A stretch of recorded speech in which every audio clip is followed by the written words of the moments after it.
आज भने म रङ्गुलको सार्वजनिक भवनमा सम्पन्न गरिएको हिल तृणमूल कङ्ग्रेसको रङ्बुल धोत्रे समष्टि प्रार्थी श्रीमान एनबी खवासज्यूको सभामा उपस्थित भएको छु। आउनुहोस् के भने त एनबी खवास सरले रङ्गुलको भवनमा हेर्नुहोस् यो छोटो रिपोर्ट।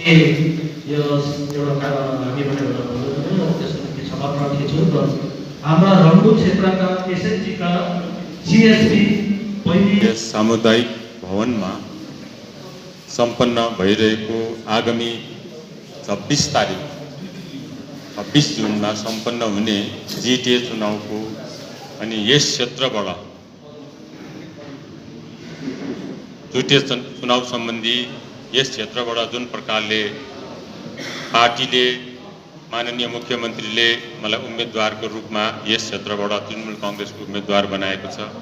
यस चुनाव प्रचार गर्दै आज हामी यहाँ रङ्गुलमा आइपुगेका छौँ र यस जुन सभा भइरहेको छ चुनावी सभाको सभापति महोदय भाइ अमीर राई, मञ्चमा उपस्थित हाम्रा जति पनि पार्टीका अग्रिमपन्थीका नेतृत्ववृन्द, साथै जति पनि तपाईहरु आज यस्तो बर्खाको झरीमा पनि यसरी आइदिनु भएको छ, तपाईहरु सबैलाई एकमुष्टमा सम्बोधनमा राख्दै छोटकरीमा म आफ्नो भनाइ राख्न चाहन्छु। यो बर्खाको यामले गर्दाखेरि, यो बर्खा झरीले गर्दाखेरि हाम्रो जुन चाहिँ कार्यक्रम थियो आज अलिक यसमा तलमाथि हुन गयो।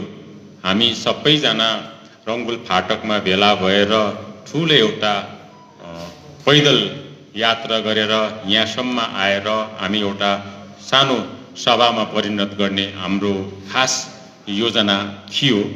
तर योभन्दा अघि बिहान हामी सिधा लाइनमा भव्य रूपमा हामीले एउटा रङ्गुलको सभा गरेका थियौँ। तर यस्तो समय पानी परिदियो, उहाँहरू पनि आउन नसक्ने, तपाईहरु पनि उहाँबाट हिँडेर छुट्टा बनाइदियो हामीलाई। तरै पनि अहिले जुन हाम्रो यो कार्यक्रम छ यहाँदेखि उता फेरि हामी अब 3:30 भित्र हामी तल कैजले कलेज भ्याली पुग्न पर्छ। त्यसले गर्दाखेरि छोटकरी म आफ्नो सम्बोधन राख्छु। सम्बोधन राखिसकेपछि हामी सभा बर्खास्त भइसकेपछि हामी यहाँबाट सबै भेला भएर अप टु फाटक चाहिँ हामी हिँडेर जाउँ। हामी अघि आउँदा हिँड्नु सकेनौँ, अहिले चाहिँ हामी जसरी भए पनि 10 मिनेट दुःख गरौँ, हिँडेर जाउँ। त्यहाँदेखि चाहिँ हामी फेरि तल कलेज भ्याली पुग्छौँ। र हामी ढिलो भएकोले गर्दाखेरि हाम्रो एक टोली, हाम्रो दीपक प्रधान सर अनि एक टोली उहाँहरू अलरेडी एडभान्स तल कलेज भ्याली लागिसक्यो। र सम्बोधनको क्रममा तपाईलाई मैले भन्नुपर्दाखेरि जुन प्रकारको यो क्षेत्र तल धोत्रे बालसनको पुल बजारदेखि हामी पैदलै हिँड्दै आज हामी रङ्गुल आइपुगेका छौँ। तपाईहरु सबैजना म सँगसँगै अघि पछि एक दिन बिराउँदै भए पनि सबैजना अघि पछि हिँड्दै प्रत्येक गाउँ हामी यसरी घुम्दै स्थलगत भ्रमण गर्दै हामी यहाँ आइपुग्यौँ। समस्या यति बिग्न छ, अल्लोदेखि पल्लो गाउँ जाने कति ठाउँमा खड्के पनि रहेन रहेछ। त्यो अवस्था पनि हामीले देख्यौँ भने मनपरी उत्पट्याङ विकास गरेको पनि हामीले देख्यौँ। आज बाटो मान्छेको लागि बाटो बनाइन्छ, तर यहाँ पानीको लागि बाटो बनाइदिएको जस्तो डोजर खनाएर 11-12 बजे राति पानी आउँदा सबैजना घर सुत्नुपर्ने, घरको मान्छे चाहिँ कुटोलेर बस्नुपर्ने। त्यो अघि डोजरले खनेको बाटोको भल चाहिँ मेरो घरमा बस्छ कि भन्ने उत्पट्याङ विकास भएको पनि हामीले देख्यौँ। र हामी, मैले बारम्बार तपाईहरुलाई भन्दै आएको छु कि हामी व्यक्ति विशेष विकासमा हामी जाँदैनौँ। अहिलेसम्मको विकास व्यक्ति विशेष, एउटा सानो झोडा बनिनुपर्छ भने नेतृत्वको घरको छेउको झोडा बनिएको नेतृत्वलाई सुहाउँदो विकास। तर हामी गर्छौँ सामूहिक विकास, सबैलाई लिएर जन गुनासो के छ, जन आवाज के छ, त्यो गाउँमा के बनिनुपर्छ जनताको इच्छामा, त्यो विकासलाई चाहिँ हामी प्राथमिकता दिएर जान्छौँ र हामी सामूहिक विकासमा हामी विकास गर्छौँ। साथसाथै यो क्षेत्रको विकासको निम्ति हामी एउटा रोड म्याप तयारी गर्छौँ सबैसँग सल्लाह गरेर, समाजको प्रतिनिधि, यहाँको शिक्षाविद युवावर्ग सबैसँग बसेर हामी एउटा रोड म्याप तयारी गर्छौँ। त्यो रोड म्यापको आधारमा हामी यो क्षेत्रलाई विकास गर्छौँ। विशेष गरी हामी ध्यान दिन्छौँ युवावर्गहरू जो बेरोजगार छन्, युवावर्ग बेरोजगारहरूलाई कसरी विभिन्न स्वावलम्बी योजनासँग जोड्ने काम हामी गर्छौँ ताकि आफ्नै गाउँमा बसेर स्वावलम्बी बन्न सकौँ। त्यो बेङ्गलोरको दिल्लीको 40-45 डिग्रीको घाममा बसेर त्यो पसिना बगाउनु नपरोस्, आफ्नै गाउँमा रोजगारको व्यवस्था बन्न सकोस् भन्ने हिसाबमा त्यो दिशामा पनि हामी काम गरेका हुन्छौँ र यहाँको काम हामी यहाँको विकास हामी योजनाबद्ध तरिकाले गर्छौँ। साथसाथै यो क्षेत्रलाई हामी एउटा म उम्मेदवारको हैसियतमा तपाईँलाई अहिले भन्दैछु, भोलिको दिनमा यो क्षेत्रलाई म विकासको निम्ति एउटा कर्मक्षेत्र मानेर काम गर्छु। मलाई किनभने यहाँ कर्म गर्नु पठाएको, सेवा गर्न पठाएको यो क्षेत्रलाई म कर्मको रूपमा, कर्मक्षेत्रको रूपमा लिएर काम गर्छु। यो रङ्गुल भ्याली ओह्रालोको निम्ति यहाँ रङ्गुल क्षेत्रमा एउटा सेन्ट्रलाइज्ड एउटा सम्पर्क कार्यालय स्थापना हुन्छ, जुन कार्यालयमा म हप्तामा 1 दिन उपस्थित भएको हुन्छु। त्यसको अरू दिन म विभिन्न गाउँमै गएको हुन्छु। तपाईहरू कोही पनि दार्जिलिङ भेट्नु मलाई आउनु पर्दैन, म आफै तपाईहरुकोमा आएको हुन्छु। र सेन्ट्रल एउटा यहाँ कार्यालय हुन्छ, सम्पर्क कार्यालयमा हामी मान्छे पनि बसेको हुन्छ, अरू बेला म छैन भने अरू बसेको हुन्छ। म हप्तामा 1 दिन यहीँ आइदिन्छु ताकि तपाईहरुलाई दार्जिलिङ जाने अवस्था कहिले पनि आउँदैन। म तपाईहरुको समक्ष आएको हुन्छु। साह्रै जरुरी पर्यो भने अहिलेको जमाना कस्तो छ, डिजिटल जमाना हो। बेङ्गलोरमा आफ्नो छोराछोरी छ भने बेलुका खाना खाँदै भिडियो कल गर्छ, या कि आफ्नै छोरी छेउमै बसेर खाना खाँदै जस्तो अहिलेको जमाना धेरै छ नि। तपाईहरु कसैले पनि मलाई समय लिएर भिडियो कल पनि गर्नु सक्नुहुन्छ। यहाँ हाम्रो यस्तो समस्या छ देखाउनु सक्नुहुन्छ, एकदम इमर्जेन्सी छ भने त्यसरी पनि हामी सम्पर्क बस्न सक्छौँ। पटक्कै तपाईहरु झन् मेरोमा आउने होइन, म झन् तपाईहरुमा आउने स्थिति जहिले पनि म पैदा गरेको हुन्छु, त्यो व्यवस्था म गरेको हुन्छु। र राजनीति हो, यो भोटको बजार हो, थुप्रै उम्मेदवार आउँछ। हामीले यो चुनावलाई खेलाडी सम्झिनु हुँदैन, चुनावलाई चुनौतीको रूपमा हामीले लिनुपर्छ। प्रत्येक कार्यकर्ता वर्गले चुनौतीको रूपमा हामीले लिनुपर्छ। इभिएममा ठ्याक्कै दबाउँदाखेरि 5 सेकेन्ड हुन्छ, 5 सेकेन्डमा ट्वा गर्छ, त्यति बेला तपाईको मत खसेको हुन्छ। त्यो खसेको मतले तपाईको भाग्य निर्णय गर्छ। त्यो खसेको मतले तपाईको भाग्य निर्णय गर्छ, राम्रो हुन्छ कि नराम्रो हुन्छ, असल हुन्छ कि सफल भाग्य हुन्छ कि विफल भाग्य हुन्छ। त्यो खसेको 5 सेकेन्डको मतले चाहिँ त्यो छुट्याउँछ। र हाम्रो 5 सेकेन्डको भुलले 5 वर्ष पस्ताउनु पर्ने पनि हुन्छ। 5 वर्ष बित्नु भनेको चाहिँ कति समय हो? 5 वर्षमा बिग्रेको समय, 5 वर्षमा बिग्रेको चिज त्यसलाई सपार्नु अर्को 25 वर्ष लाग्छ फेरि। र समय यसरी हातबाट बितेर जान्छ 5 सेकेन्डको भुलले। र तपाईहरुलाई यही अनुरोध छ कि हामी यो क्षेत्रलाई कर्मक्षेत्रको रूपमा लिएर हामी काम गर्छौँ। अनि यो क्षेत्रलाई हामी एकदमै योजनाबद्ध तरिकाले विकास गर्छौँ। शिक्षाको क्षेत्रमा के गर्ने, स्वास्थ्यको क्षेत्रमा के गर्ने, विभिन्न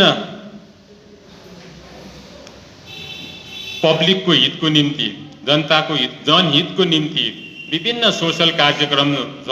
दिदी ममता ब्यानर्जीको गृहलक्ष्मी भण्डार, old age pension, student credit card, स्वास्थ्य साथी, यो सबैलाई कसरी जनता समक्ष अझै व्यापक रूपमा पुर्याउने, साथसाथै पूर्वाधारको विकास, कुन गाउँमा बाटो छैन, कुन गाउँमा पानी छैन, कुन गाउँ विकासदेखि ओझल परेको छ, कुन गाउँमा सामाजिक भवनको दरकार छ, यो सबै कुराहरू। अनि स्वास्थ्यको क्षेत्रमा कसरी यो क्षेत्रलाई अघि लाने, एउटा प्यारासिटामोल किन्नु दार्जिलिङ जानु नपरोस्, यही होस्। यो खालको कसरी व्यवस्थित प्रकारले यो क्षेत्रलाई योजनाबद्ध तरिकामा अघि लाने, यसको सम्पूर्ण एउटा रोड म्याप तयारी हुन्छ। रोड म्यापको आधारमा योजनाबद्ध तरिकाले यो क्षेत्रलाई हामी अघि लान्छौँ। उत्पट्याङ प्रकारले चाहिँ हामी लाँदैनौँ। यसैले गर्दा तपाईहरुलाई त्यो मत, तपाईहरुको मत त्यो मेरो शक्ति हुनेछ। तपाईहरुले दिएको मत यो क्षेत्रलाई योजनाबद्ध तरिकाले अघि लानुको निम्ति त्यो मलाई मेरो शक्ति हुनेछ। अनि यो विजय तपाईहरुको बहुमूल्य भोट 1 नम्बरमा योपालि परेको छ। घाँसफुलको चिन्हमा तपाईहरुले बटन दबाएर भारी मतले मलाई विजय गराइदिनुहोस्। मलाई एउटा शक्ति प्रदान गरिदिनुहोस्।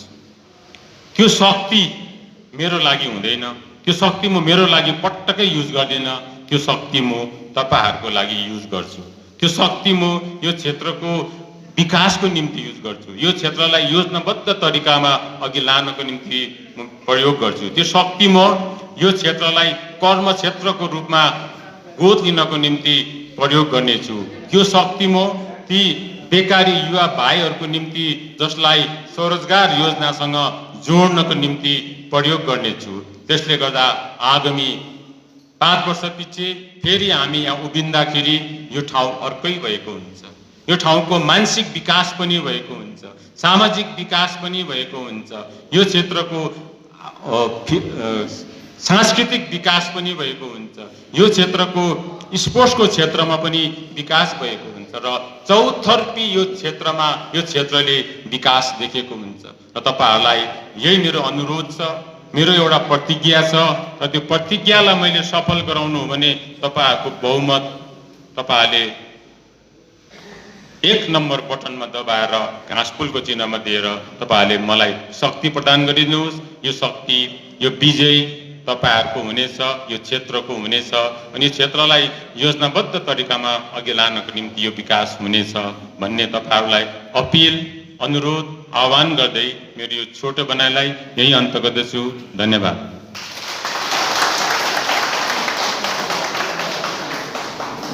धन्यवाद हाम्रा सरलाई। र अब यहाँ उद्घोषक महोदयलाई धन्यवाद दिँदै र आजको यो चुनावी सभामा उपस्थित हुनुभएका हाम्रा यस रङ्बुल धोत्रे रम्बुक समष्टिका प्रत्याशी महोदय अनि म सबैको नाम लिन चाहदिनँ अनि मञ्चमा जति पनि आसीन हुनुहुन्छ हाम्रा हिल तृणमूल कङ्ग्रेसका अग्रिमपन्थीका नेतृत्वहरूलाई सम्झँदै उहाँहरूको सबैको अनुमति अनि सम्पूर्ण यो आजको भारी सभाको अनुमति लिँदै म तपाईहरुलाई 2-4 कुरा राख्न चाहन्छु।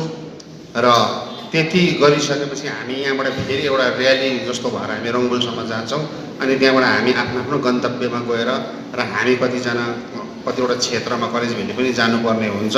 र विशेष कुरो के हो भनेदेखिलाई यो 26 तारिक जुन एउटा दार्जिलिङमा जुन गोर्खाल्यान्ड क्षेत्रीय प्रशासनको चुनाव हुन गइरहेको छ र त्यसमा रङ्बुल धोत्रे समष्टिबाट हाम्रा साझा उम्मेदवार भारतीय गोर्खा प्रजातान्त्रिक मोर्चा र तृणमूल कङ्ग्रेसको अखिल भारतीय तृणमूल कङ्ग्रेसको प्रत्याशी हाम्रा आदरणीय नरबहादुर खवास, जसलाई हामी सर्टमा एनबी खवास भनेर चिन्ने गर्छौँ र उहाँलाई प्रत्याशी रूपमा 2टा पार्टी भारतीय गोर्खा प्रजातान्त्रिक पार्टी अनि अखिल भारतीय तृणमूल कङ्ग्रेसले साझा उम्मेदवार दिएको छ र यो रङ्बुल धोत्रे समष्टिबाट हाम्रा गोर्खा प्रजातान्त्रिक पार्टीको कुनै पनि उम्मेदवार छैन र यहाँ त्यस्तो प्रकारले स्वतन्त्र उम्मेदवार त यहाँबाट थुप्रै उठेको छ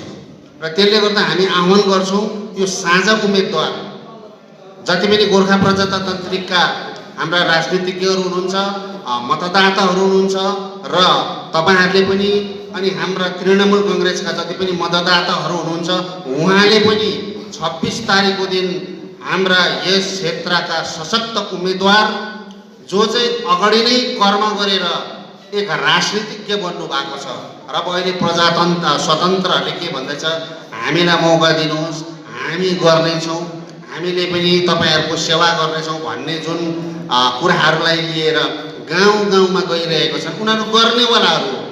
तर हाम्रो क्यान्डिडेट यस्तो क्यान्डिडेट छ जो क्यान्डिडेटले चाहिँ 1988 को दार्जिलिङ गोर्खा पार्वत्य परिषदको चुनावमा नै लगातार 3 वर्षको टेन्युर 15 वर्ष उहाँले सत्ता चलाएर त्यो समयमा उहाँले शिक्षित बेरोजगारलाई रोजगार दिएर जो रोजगार प्राप्त भाइ बहिनीहरू थियो अहिले पनि उहाँहरू त्यो रोजगारमा यथावत छन् अनि कति रिटायर भएर गइसके र त्यस्तो कर्मशील कर्म गर्ने व्यक्ति हामी तपाईले यसपल्टको चुनावमा हामीले प्राप्त गर्न सकेका छौँ। यो एउटा हाम्रो अहोभाग्य हो र त्यसले गर्दा म तपाईहरुलाई आह्वान गर्छु कि हामीले यताउता नहेरिकन कसैको बहकामा नआएर कसैको लोलोपोतोमा नआएर कसैले यो दिन्छु त्यो दिन्छु यो गरिदिन्छु भन्ने कुरामा नआएर तपाईले सोचो हिसाबले साझा उम्मेदवार हाम्रा एनबी खवासजी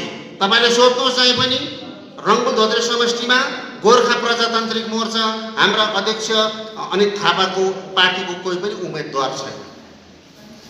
दार्जिलिङ कन्स्टिट्युएन्सी भित्र 17 वटा समष्टि पर्छ जसमा 10 वटा समष्टिबाट 45 वटा पर्छ। दार्जिलिङ पश्चिम कालिम्पोङ लगायत मिरिकमा 45 वटामा चाहिँ 10 वटा चाहिँ सिट भएको छ, सिट सेयरिङ भएको छ 35 र 10 र त्यसले गर्दा तपाईले जोडेर आउनुहोस्, हिसाब गरेर आउनुहोस् र हाम्रो समष्टिमा प्रजातान्त्रिक मोर्चाको कोही पनि छैन, स्वतन्त्र उम्मेदवार हो। स्वतन्त्र उम्मेदवारलाई भोट दिँदा तपाईहरु के हुनुहुन्छ भन्ने कुरा तपाईले अहिले अग्रिम हिसाबमा सोच्नुहोस्, किन स्वतन्त्र उम्मेदवारको त कुनै लगाम छैन, भोलि कहाँ गएर कहाँ के गर्छ केही भन्नु पनि सक्दैन।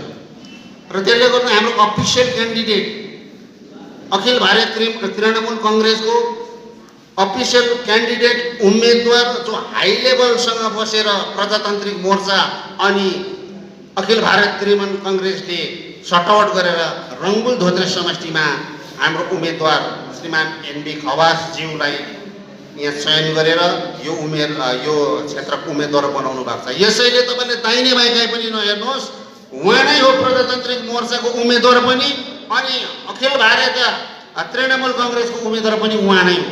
र त्यसले गर्दा निसंकोच तपाईले उहाँलाई आगामी 26 तारिक एकदम समय अनुकूल समयमा आएर है 1 नम्बरमा हाम्रो जो ईभीएम हुन्छ, ईभीएम को 1 नम्बरमा हाम्रो उहाँको चिन्ह हुनेछ। घाँसफुल तपाईले यहाँ देखिरहनु भएको छ जो राष्ट्रिय चिन्ह हो, हाम्रो तृणमूल कांग्रेसको राष्ट्रिय चिन्ह हो। त्यो चिन्हमा 1 नम्बरमा तपाईहरुले छाप लगाएर भोट लगाएर तपाईहरुले आफूलाई विजय गराउनुहोस् अनि क्षेत्रलाई विजय गराउनुहोस् अनि हाम्रो प्रतिनिधिलाई विजय गराउनुहोस्, जसले गएर भोलिको दिनमा तपाईहरुको मैले अघि नै भने तपाईहरुलाई विगतको दार्जिलिङ गोर्खा पार्वत्य परिषदको समयमा उहाँले 3 टर्म उहाँले विजय हासिल गरेर त्यो बेलुकाको युवा युवतीहरूको रोजगार बनाउनुमा उहाँ सक्षम भएको थियो भने पनि अझै पनि यो समयमा पनि हामीले एउटा मौका हामीले अवसर पाइरहेका छौँ। र त्यसले गर्दाखेरि तपाईहरु सबैजनाले उहाँलाई भारी बहुमतले भोट दिएर अनि तपाईहरुको कोही आफ्नो आफन्तहरु पनि रङ्बुल धोत्रे समष्टिमा छ भने वारीको पारी हुन सक्छ, पारीको वारी हुन सक्छ है, तपाईहरुको कोही बाहिरबाट आउनेहरुसँग उहाँहरूलाई लिएर पनि तपाईहरुले भोट लगाउनको निम्ति तपाईले आह्वान गर्नुहोस्। त्यो पनि तपाईहरुको आफ्नो जिम्मेवारी बन्छ। राजनीति भनेको त्यो हो, आफ्नो जिम्मेवारी पनि तपाईले पूरा गर्नुहोस् अनि भोलिको दिनमा उहाँले जितेर गएको खण्डमा हामी पनि उहाँको जिम्मेवारी अवगत गराउन चाहन्छौँ अनि उहाँ अटोमेटिकली उहाँ अवगत व्यक्तित्व हुनुहुन्छ, उहाँ राजनीतिक त व्यक्तित्व हुनुहुन्छ, उहाँले गरेर आएको कुरो हो। तर आज आएर मलाई मौका दिनुहोस् न म गर्नेछु भन्ने उहाँ होइन, उहाँ गरेर अलरेडी पर्फेक्ट भएर बस्नु भएको एक राजनीतिज्ञ हो। र त्यसले गर्दा म तपाईहरुको समय ज्यादा लिन चाहन्दिनँ र अहिले सबै एक प्रकारले हामी यहाँ जति पनि छौँ सबैजना रङ्बुल फाटकसम्म एउटा र्याली जस्तो लगेर हामी जाउँ भन्दै आजको सभामा तपाईहरुले समय दिनुभयो।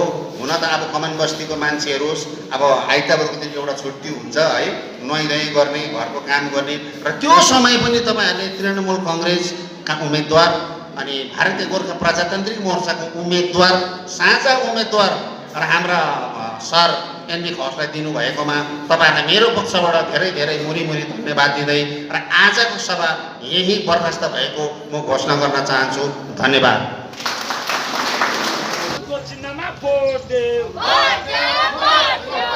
हाम्रो उम्मेदवार खवास सरलाई भोट देऊ।